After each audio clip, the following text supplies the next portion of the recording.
Kerja assignment doktor. Wih, mana? Woi, dah macam siput dah aku tengok. Tak padan dengan botak. Ni lah rosak lah anak bangsa je ni. Lagi-lagi yang botak tu menari tak tentu tempat, tak tahu malu ke? Oh dulu lah. Macam mana lu ni?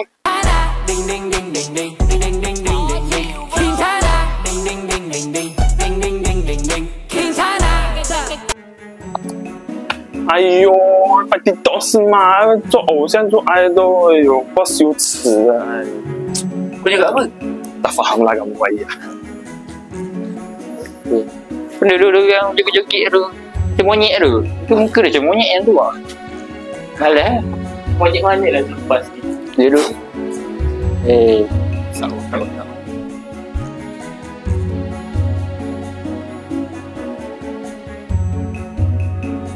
Dah, jom, gerak. Ya. Benda tu. Macam ni best juga tengok tu. Handsome. Jom kita rekod. Rekod. Jom ambil sekali dengan dia orang. Jom. Wah, tengok tu. Aduh, mana dia joget ada tu. Wow.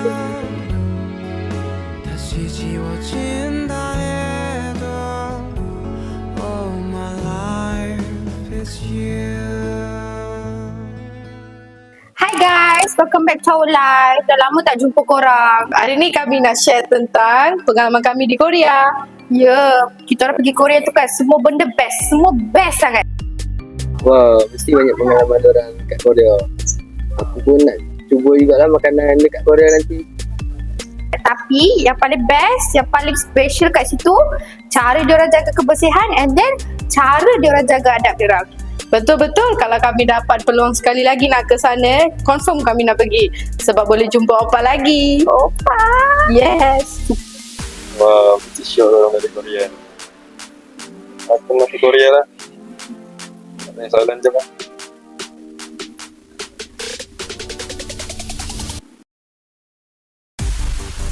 Dia orang ni lah. Merosakkan bangsa tu ni. Berkecam. Biar orang rasa ni. Musim apa tu kat sana tu? Sejuk ke? Kata kat Korea. Oh, baru balik Korea. Itulah masuk hospital je duduk. Kata baru balik Korea. Hanbok pun tak kenal. Poyo-poyo je. Apa-apa kan. Saja je nak nyebut macam ni. My God. Ya, betul lah. Betul lah. Apa-apa ni.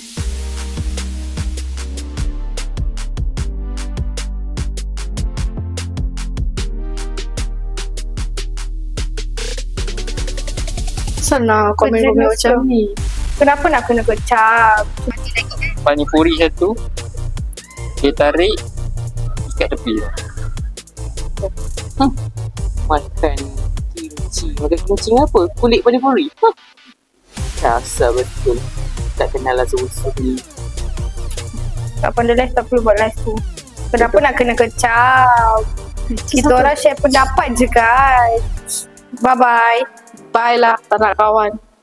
Saya dapat tahu beberapa pelajar di sini menjadi perhatian dan topik hangat universiti minggu ini. Ada yang terlalu mengikut taksub budaya dan adat. Dan ada pula yang sibuk menjadi pakar menilai orang.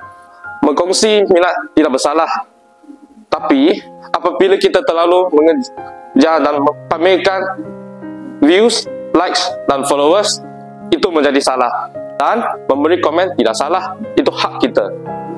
Tapi apabila kita terlalu berlebih-lebih, menghina, mempelekeh, tidak kira secara depan-depan atau di sebalik orang komen, itu salah. Dunia maya ini mudah. Kita semua boleh bersembunyi. Orang tak tahu siapa kita yang komen. Namun, yang membaca hati mereka yang terasa terluka dengan ayat kamu. Semua ini akan merosakkan hubungan kita semua. Sekarang, saya nak kamu semua berfikir semula, adakah kita yang lakukan sekarang ini adalah betul?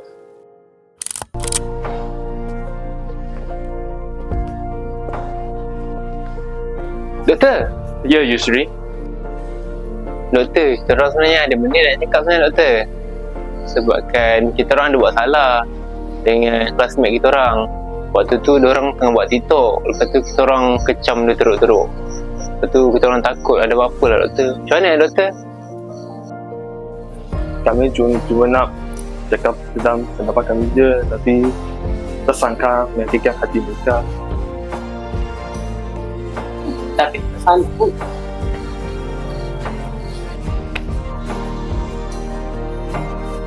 Sebenarnya kami ingat nak main suka-suka je, tapi doktor dia sedangkan tak macam mana kita orang nak betulkan keadaan balik, sebab kita orang tak naklah hilang kawan. Kita orang kan kawan kita orang. Jadi disebabkan rasa bersalah kita orang ni, kita orang nak minta maaf dengan orang secara baik dan nak mulakan balik semula. Bagus. Pertama sekali, belajar minta maaf. Tapi ingat, bukan sekadar minta maaf di mulut. Pastikan maaf daripada hati. 2. Buka ruang untuk faham orang lain. Kalau kamu semua boleh buat 2 perkara ini, saya yakin ini lebih baik daripada 1000 like dalam komen dalam media sosial tersebut. Saya yakin bahawa anak murid saya semuanya baik-baik orang ni.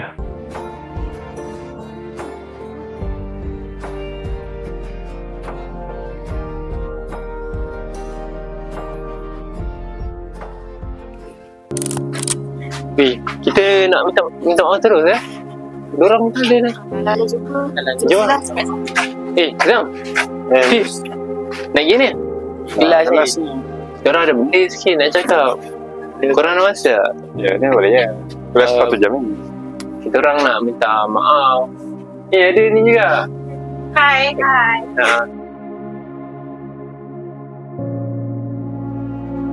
Sebenarnya kita orang nak minta maaf dekat korang. Macam kita orang ada terkasar bahasa atau buat perkara yang teruk lah dekat korang.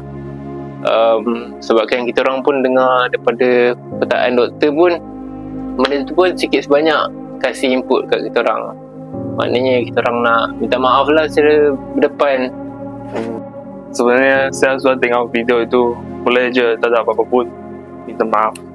Kita orang salah, kita orang minta maaf. Sebenarnya aku nak minta maaf dekat korang berdua. Sebenarnya aku tak pandai menari, aku pun tukar kayu. Aku cuma mampu gelak je kat korang. And untuk korang berdua, aku pun nak minta maaf sebab dah komen dekat korang punya TikTok, komen dekat TikTok korang. So aku sangat minta maaf dari lubuk hati aku sendiri. So aku harap korang maafkanlah aku ya. Terima kasih sebab dah berani minta maaf dekat kita orang. Kita orang terima je. Kita orang terima je maaf korang. Lagipun kita kan belajar sama-sama. Takkan nak bergaduh pula macam budak-budak. Kita bukan musuh. Walaupun minat kita berbeza, kita perlu hormat antara satu sama lain. Saya tak terasa hati pun dengan apa yang korang kutuk pun. Saya pun maafkan korang semua. Saya harap hubungan kita lepas ni lebih baik. Dunia maya bukan dunia untuk tempat yang menyakiti, tapi tempat untuk memahami. Kerana setiap kata yang ditype membawa kesan yang tak terlihat, tetapi sangat menyakitkan.